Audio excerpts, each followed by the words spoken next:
Heads up, there's a high amount of autism present in this video. If you care about how the world perceives you, click off. You wiener. Otherwise, enjoy. Welcome to my podcast. Today I'm going to be making a part 2 to a video nobody watched. A couple years ago, the first Five Nights movie came out and I decided to throw my hat into the ring to make a video on which ones I thought were the scariest. Now these games didn't scare me to the point of pissing my pants, but I was on edge a bit. I think I did a good job for the most part, although I tried to act all nonchalant. I should have just embraced my freaking nerdy nature, but that's not the point I'm trying to make here. I'm here to rank the newer stuff using the same rules from last time, and in the future I'll probably remake the first one, make it more, I don't know, modern, funny. Now let's just get back to this BS. If you haven't watched the other vid, I recommend you do that first, if you can handle how stupid I sounded then. Also, with the second one coming out that long ago, I thought it'd be a good time to sell my soul to YouTube again. Anyway, on with the fucking ranking. This is pretty much a send-off for the originals. The game itself is enjoyable, but yeah, it's not that scary. No, scratch that. It's not scary at all. The game, in my opinion, is only made for the sake of the challenge 50-20, which I didn't do because I'm not a maniac. Now, there are aspects of each game up until that point, but they're more so for a decoration of anything. When you gain a certain amount of points, these anime-style cutscenes appear, and yeah, they're the final nail in the coffin for the fear factor here. A first for the series, I'm putting this in not scary. It doesn't make it a bad game per se, but I'm just looking for the spooky stuff, perchance. I remember this game being a big deal when it came out. Freddy's was now in 3D, holy shit, and it's in VR. Holy shit. Well, the last one was pretty much a send-off. This one is a throwback. I like, and you know, the jump from the flat click team setting to the 3D environment in virtual reality makes it hard to distract yourself. Well, the older games, you could just sit there on your phone, I don't know, watch Family Guy clips while you play. Put up Subway Surfers, you know, Flying Gorilla, all that shit. Here though, you can't. You're stuck in the VR world. Now some of you might be like, it's not that scary. And to that I say, yeah, I wasn't completely frightened, but I can't speak for other people. I believe that you can't judge something that's in VR unless you put on the thing and mess around with it. Also, almost all of the robots walk now. Sure, you had minor movement in the past, like Foxy running, and of course the jump scares, but here, they walk now, which kind of breaks the tension a little bit. Now sure, these things are massive and imposing, but after a while you get used to it. Enough yapping about that. Let's get down to business. FNaF 1, it's basically the same thing, except they move now. There's no Golden Freddy, he's gone. Foxy now runs in real time, which is fucking nerve-wracking. The second one, they all move now. Everybody's got a blackout sequence now. Again, it's still nerve-wracking, but the music box is a lot easier to handle. The third one, same as before, not much to amp up the horror. I guess the lights dim halfway through the night. That's all, really. You do get to see Springtrap crawling through the vent in your office. It's still something. Dark rooms, fun with Plush Trap and Balloon Boy. It's still the same, just all in VR. Balloon Boy sucks my ding dong. The Plush Baby minigame is so fucking infuriating. Oh! This is the Fun Time Foxy level. This is a great tension builder. Not only can you not see him moving around from place to place, you can't even hear the footsteps. Unlike the original, which has him like stepping on like Fritos chips or something.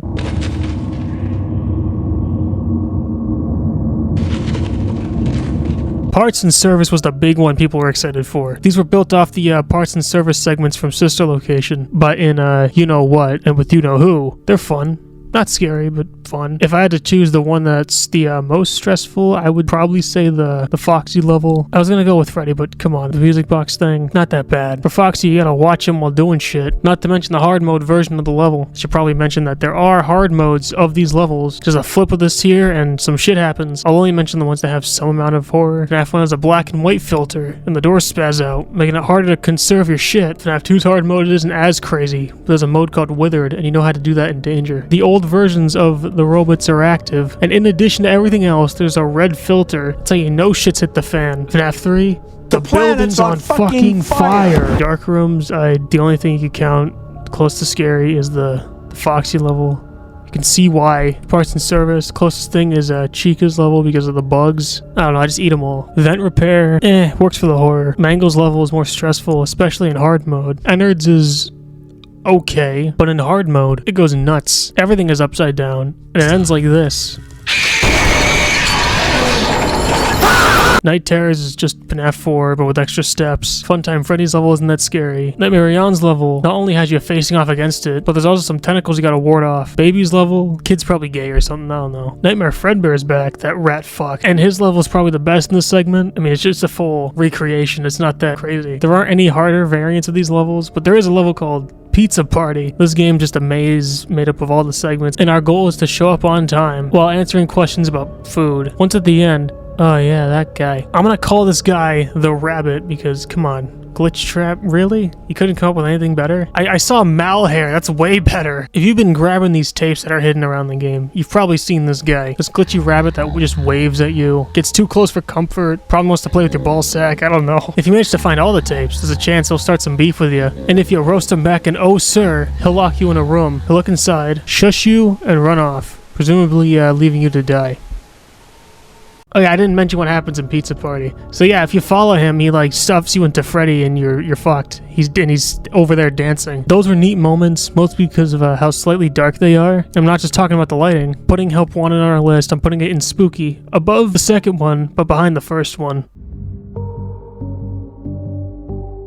It's the main game taken care of, but there's still some DLC. Curse of Dreadbear. Title screen says it all. A neat little Halloween treat with the big guy himself staring us down. The hub switches from the pizza parlor to a pumpkin patch. Oh sorry, I meant Fall Fest. Are You Afraid of the Dark doesn't have anything crazy, but I did jump a couple times during that plush baby segment. Give me a warning before making a noise like that, jackass. I like the corn maze for how tense it is. And we get a new character. This one is called Grim Foxy. Damn, that's badass. He's there in the maze hunting you down, and you gotta be near one of these cutouts to hide from him. Even if he sees you standing next to it, he wouldn't even look in. That's kind of funny. He's also there in the game over screen, aura farming behind a gate while Big Brother watches you. Spooky Mansion has some fun levels, but I think only one has some scare factor. Hallway has us in the FNaF 4 house with the nightmares running amok. Chica and Bonnie come in on either side, whichever door is closest to you, and you can't be in their line of sight. You'd think they just look left and right, but nah. Foxy stands at the far end of the hall, and he's pretty much like the T-Rex from Jurassic Park. Lightning will strike occasionally, and you gotta stop if he's there. He dies midway through the level though. You're probably thinking, that's not scary. But I forgot to mention Freddy slowly walks behind you the entire time, and you gotta keep your distance, or he'll get to you, and he'll put his finger up your butt. Danger Keep Out is just FNaF 1 with new gameplay, nothing much to gawk at. That's not all. If you play the corn maze and get all the keys and go back to the middle, the trap door opens, and we find another mask. A neat little tease for the next game. If we wear this mask while holding the doll in the lobby, you hear a woman's voice, presumably talking to the doll. Yes, I have it. I made it myself.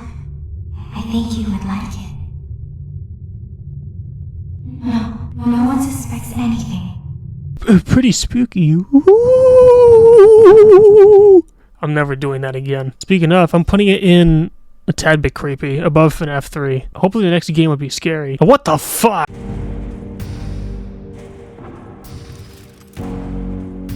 How do I even begin with this? This game is not scary. But rather than saying that and moving on, I want to entertain you as to why I think this. For starters, the environment is entirely lit up. I mean, you can see the enemies coming from a mile away. Not to mention, the enemies have personalities and talk all the time, which makes it harder to actually be afraid of them. You could argue that people like Jack Baker had personalities and were still effective, and you'd be right. That's because the environment and the tone complemented their presence. Also, the tone is all over the place. First, it puts you in a life or death situation, then it takes a left turn in a 5-minute break, so Freddy can act like a stand-in for your father. Chica is just Nikocado Avocado for you when I'll Riddler on us, 2 steps ahead. Roxy's a self-centered attention whore, and the one who killed me the most. Why this one out of all of them? And Monty is just me when I realize I have to work 2 jobs to keep myself afloat. Fuck this. There are other aspects to mention, like the staff bots running around. They're more of a mild annoyance, and I use the word mild lightly. There's also the sun. I can't emphasize how much I hate this fucking thing. His voice, his mannerisms, it's so irritating. I can't say the same for the Moon Man. He's surprisingly a bit creepy. The voice actor does like a Mark Hamill kind of thing with his voice for this guy, and his section with the generators is a bit of a step up from everything else we've seen up until that point. A close second would be the Weeping Angel skeletons for the scariest part of the game, but that's saying a lot. Every in-game hour, there's a segment where the moon will haunt you, and if you don't get into the charging tomb in time, you die. On paper, this works. In execution, Is whatever. It could have been better. Now this is the part of the video where I bring up something completely different in tone, but it does make sense here since it's part of the same genre. You know, kind of like what Pointless Hub did, how he brought up 9/11 with kaiju movies. In this very niche game you probably heard of called Bendy and the Dark Revival. In that game, every so often, the screen will darken and you're prompted to hide or else, well, the fucking demon gets you and you die. This works better here because A, it isn't scripted, B, the hiding spots are harder to find because of the screen tint, which causes the player to panic, and C, the music cue that plays heightens the tension.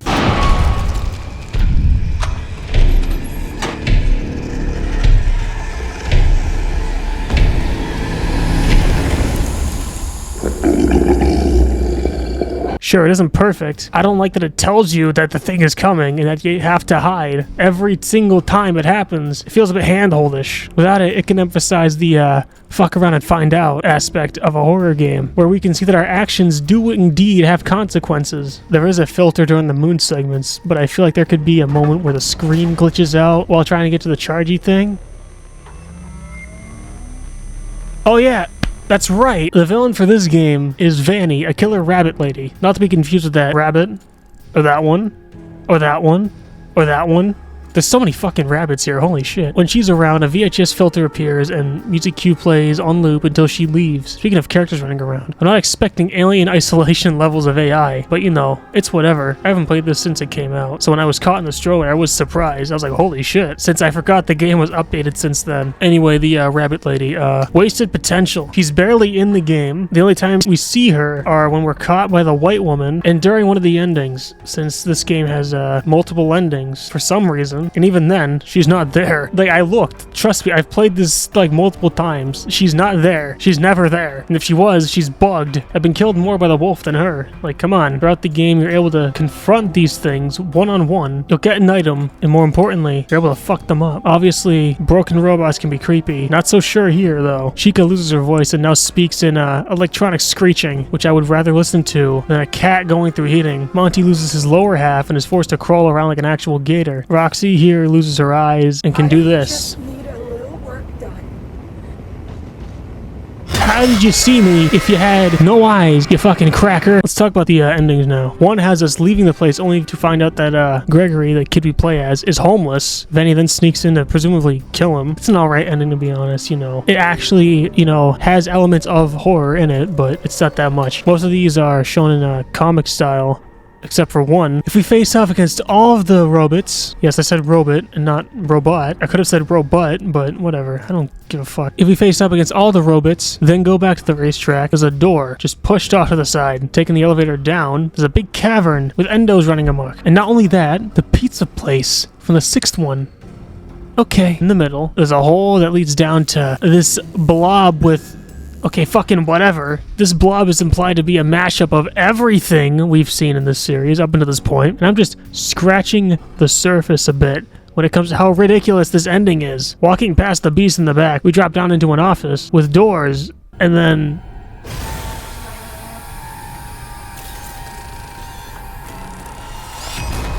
Yeah, they had the balls to bring back Captain. I know this is supposed to be the new antagonist, the Mimic, but I can't read. I had trouble watching -1 as it is. You think I'm supposed to read a book? Anyway, I saw the rabbit chunks and the purple smoke and the flesh on his face, and I just thought, yeah, that's Afton again. Apparently he has some psychic Stranger Things bullshit now, and will try to take control of Freddy to kill you, instead of, you know, coming down the halls that are right there to kill us himself. After beating this segment, the ending is actually animated, which made people think, like myself, this is the canon ending. What the fuck? Thankfully, Ruin made the Princess Quest ending canon, so the Snoke wannabe can die in a ditch somewhere. Putting this on the list? Not scary. No question.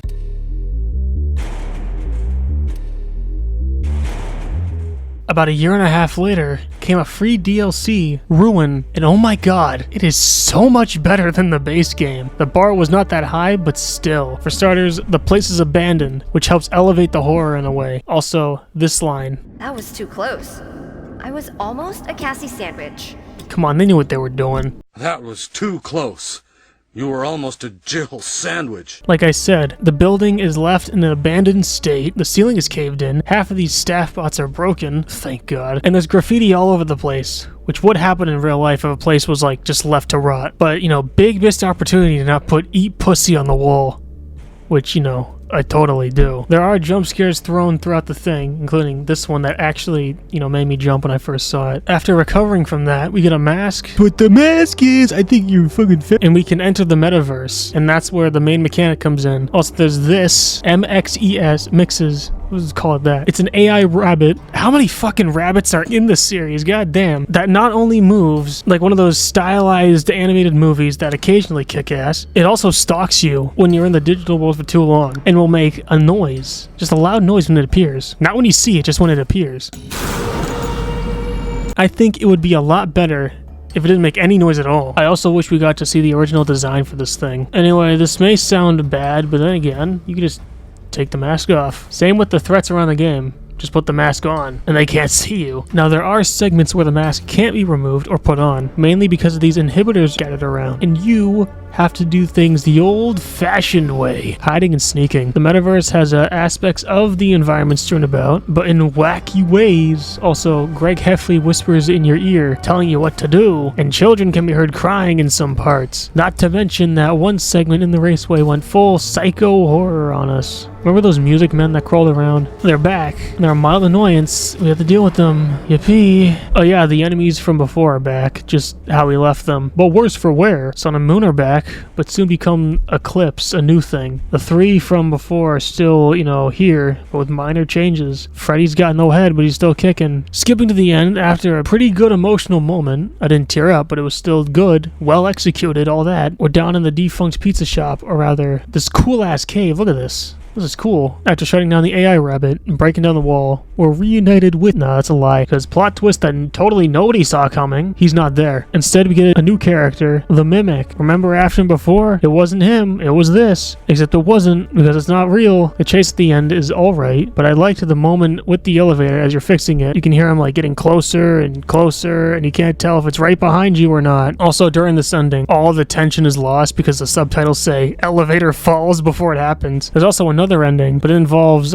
finding cameras and opening doors. And if you do that, the Mimic has this weird lion suit. Is he a Minecraft YouTuber? Is he a pedophile? What? Something fucking funny video. Pull it up. I don't know. Also, it gets murked by this claw thing in the room. Yeah, how about that? But the scariest thing of all in this game is that in both cases, we play as left-handed nerds. These kids use big words for their age. Putting this on the list, I'm gonna put it in a tad bit creepy, above the third one, but behind Curse of Dreadbear.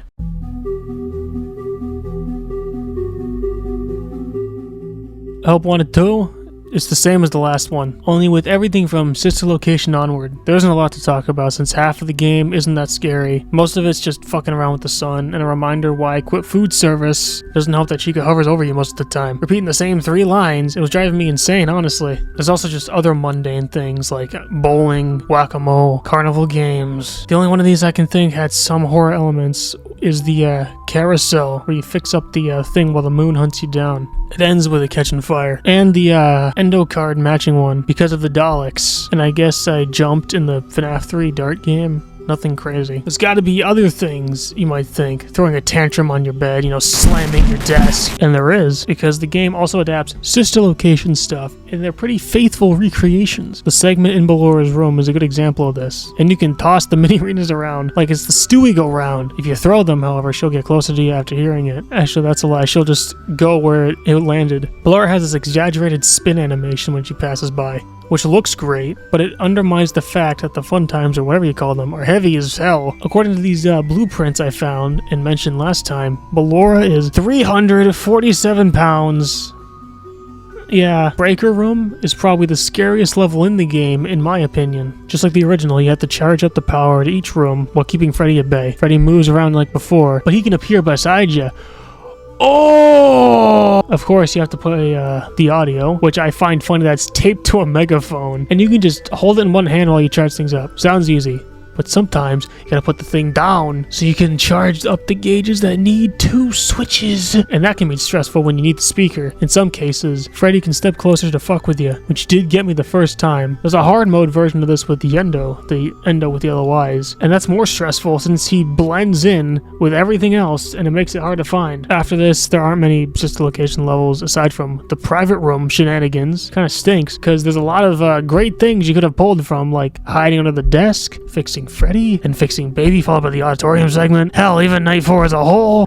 You could have just done fixing all of the fun times. Why not? I know they already did the Foxy segment in the first one, but my point still stands. Once you get to a certain point, you're able to get the wrench from Ruin, which you put here, that turns this thing off, then you take off the mask. That's right, everything we've been seeing was in the metaverse. We weren't actually getting cash with Atlas Earth, buddy. Anyways, this unlocks hard mode. Most of the levels get, a little spooky look, like the DJ level, where everything is run down, and the carousel with a rundown look, because it got burnt up. Not to mention the aforementioned Endo minigame. There's also the one that reminds you, Baby's fucking massive. She gives you ice cream, and I thought I was gonna get got, but nah, I ate it, and the level ended. There are a couple endings in here for good measure, because why wouldn't there be? The first is just playing through the game normally, getting these transformer things until we get kidnapped and killed. Another one is a teaser for the next game, and this last one, there are hints scattered around the main lobby, which can help you find these dolls. I just looked it up on Google. After finding the dolls, you get a magic coin. Look at this. Ooh. And you can play the quest game again. Didn't you miss this? It's a bit wonky playing it like this. You might be thinking, this isn't scary, but just you wait, because this happens. Yeah, this made me jump the first time it happened. I had flashbacks and unresolved trauma from before, but I think it's cool. You can play the game in real time, and at the end of it, there's an elevator. It takes us up inside a claw machine, where Vanny stares us through the glass. We offer up a sacrifice, which is Glitch Trap from the first one. The rabbit, I should say. She kills him, walks off into the darkness, and from what I can gather, this is supposed to be a positive spin on the ending from the first one, with us being trapped in the metal door. There's still some eeriness to it. Sorry to those who have megalophobia. Putting Help 1 and 2 on the list, I'm ranking it spooky, but all the way at the bottom behind the second one. This one's a bit interesting, since it's not a part of the main story, but an adaptation on one of these Goosebumps stories that I never took the time to read. I did watch a video from Darko a little while back, so I get the gist of the story. I also get the gist of the story because I played the fucking game. As the story goes, little boy, Oswald, is dropped off at a local pizza place and hides in an old ball pit to fuck with his dad. He then ends up in 1985. Kids go missing, and when he escapes, the rabbit kidnaps his dad and takes his place. Only Oswald can see that it's the rabbit, which is very much like a Goosebumps, stay out of the basement kind of thing. Before I get into what I was gonna say, I have to point out the pixel art is amazing. That includes the animations too. There's enough limitation for it to feel retro, but during the cutscenes and hiding segments, the movements are too fluid to be from an old Genesis or Super Nintendo or whatever other thing. I'm just glad the game doesn't look like Dorkly. Fuck Dorkly, you guys aren't funny. Neither is Spilling the Milk, fuck them too. If we're talking about, horror moments, it's good. There are moments that made me, jump because of loud noises that make you jump. Boo! Did I scare you? If you make too much noise, there's a stinger that'll play, which slowly goes away after a while. Any horror stinger that slowly fades out like that has to be the best kind to use in any horror media, in my opinion at least, since it helps that certain feeling linger. The animatronics, while sticking to what they're known for, are what they're supposed to be here. Quiet, deadly machines, except for Foxy since he's on fucking vacation, I guess. Chica walks about, and if she sees you, she'll Freak out like that crackhead down the street from your house. and make a lot of noise. Bonnie will hide under one of the tables and grab you if you brush it, and Freddy blocks whatever door he's near like the fat ass he is. They're cool and all, but they're not a match for the Yellow Rabbit. I know his name is fucking Spring Bonnie, but we took a vote. Yellow Rabbit's cooler. This is our stalker enemy of the game. Like your Mr. X or your Chris Walker. Normally in Five Nights, you see the Yellow Rabbit. It's just a guy in a suit. Here, however, if you look closely, there's something living in the suit, and it sure as hell isn't human, since when do people sound like this?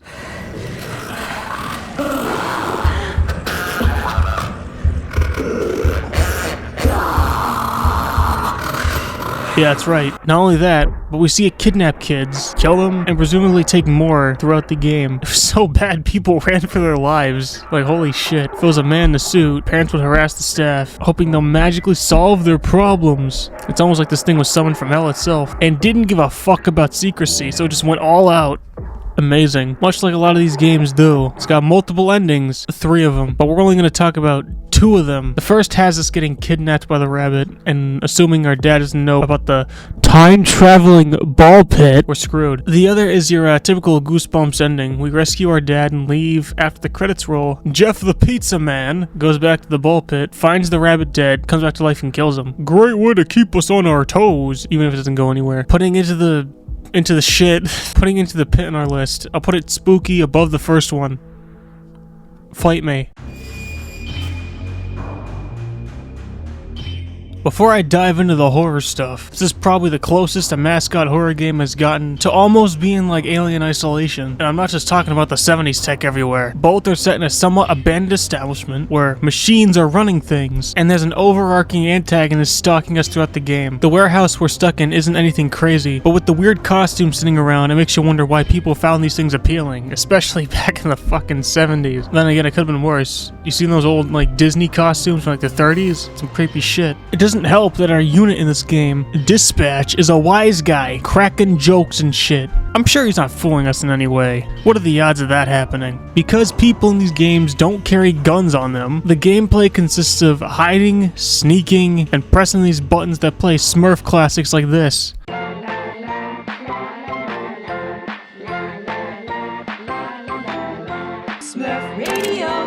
Before I get into the big boys, I have to talk about these voiceless, dumb animals. Dispatch does explain this to you in the game, but more so in like a nonchalant way, like, so basically, so this is gonna happen, and then this is gonna happen. I'll just explain it to you in a fucking push-up glasses, buck-tooth way. Every time you enter a room with these characters in them, there's a very high chance that one of them will just spring to life and start running around until it finds you. Normally in these games, if an instant death antagonist sees you, it'll run at you, but not that fast, so you can get away. Here, if they see you, they'll fucking charge at you, and it's fairly hard to evade them. Out of all the costumes the thing can wear, I would say the Jester is probably the scariest looking one, because look at it, it's creepy as shit. But you know what's scarier than that? The It's a Small World show in the beginning.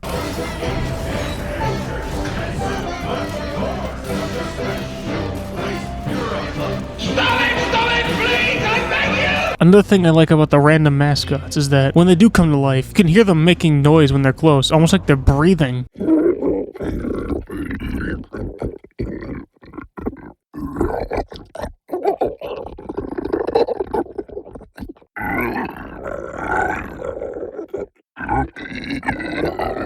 For the other antagonists in the game, you know, the more well-known ones, they each have a dedicated section similar to the Lords in Resident Evil Village. Hell, the marketing is similar. The first guy, Jackie, is barely in the game, despite being all over the fucking marketing, making them the fucking Domitresk of FNaF. It's safe to say that Jackie is not fucking Backy. Sorry to disappoint. While on the subject, out of all the encounters in the game, Jackie's is probably my favorite. There's so much energy thrown into it for no reason, but it kicks ass. Even if it ends with it falling to its death. Gerald Cosby approves. I could say the same for Big Top Ticket Man over here. He punches holes in the ceiling for Christ's sake, but you know, before falling to its death. I'm starting to notice a pattern. The puppets aren't scary, I'm just gonna say that now. When I played, I thought the Springlock suits were gonna be involved way more than they were. Like, imagine for a moment, you're trying to evade an enemy, but you can't stay in the suit for too long because the locks might snap and crush you, kind of like in Sister Location, but you can't get out of the suit and manually wind them up, which risks you being caught by the Mimic. The next actual encounter is with the nurse, Dolly. She's basically like the other random mascots, but this one can talk. And she says many things like, "You're not allowed back here. Take your medicine." That's a reference to The Shining. He says that in the book, apparently, instead of the iconic "Here's Johnny." And notice assemble. Finally, a fucking reference. My old man will understand. You hear that, adults watching this? 30 to 40-year-old men watching this? It's something you'll understand. She dies after, you know, we do what we're supposed to do. Right after, she melts the wall like she's the fucking Terminator and chases us like that. Pretty dope. I like it. Another thing I like is, when you're about to get off the elevator, you can actually see the Mimic climbing out of the suit before flying off to fuck knows where. Oh yeah, surprise. It's Chica. But she acts like the other suits, only with what the fuck? Why'd I write rollerblades? The last major guy before the Mimic itself is this albino tiger with heterochromia. This is probably the best horror moment in the game. The atmosphere, the ambience, all that shit, perfect. The tiger even teleports around like in the original games. It's pretty dope. This bit is post-game stuff, but there's also a segment where a moon man chases you around trying to kill you. And this is where you find David's iconic ball, you know, the one he ran out on the road to find before he got hit by that car. Also, if you're running around post-game, you might find these dead bodies inside these costumes. You can tell because of the flies. They're really locked in after security breach, didn't they? Like many others in these games, there are multiple endings, i.e. 3. One is that we give up our skeleton key and leave before dispatch comes back telling us that we've gone dark Bravo 6 style. It's not the most obvious twist because of this earlier on.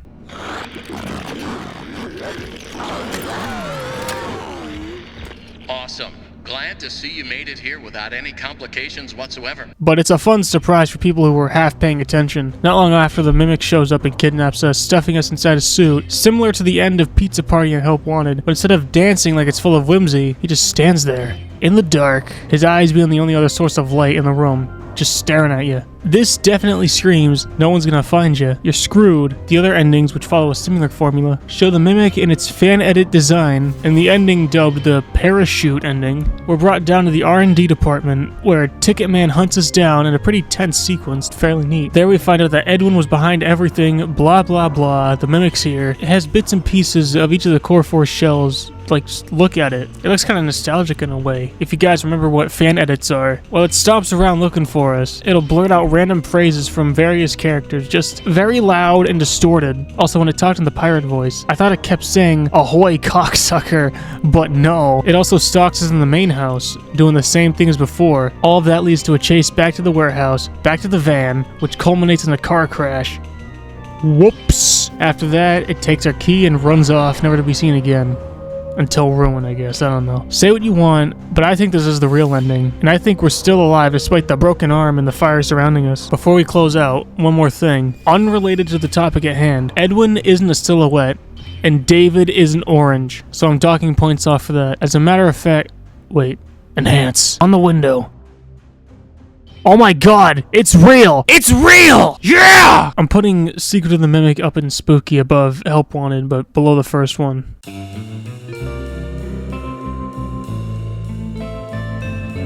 With that, we ranked them all, kinda. I didn't want to include things like FNaF World or Special Delivery or the various 2D games that came out or those fanverse things, mainly to keep things simple. Also, it wouldn't have been fair to include FNaF World because, come on, it's obviously the scariest. I saw it slash my neighbor's tires and teach middle schoolers to act like streamers. I didn't want to include the AR game because, from what I hear, it doesn't work anymore. I did play it, but it wasn't that scary. I'd put it in like a tad bit creepy if I had to. I didn't want to include the fanverse stuff either because a lot of them are more wild for point-and-click games, and I'm just not in the mood for it right now.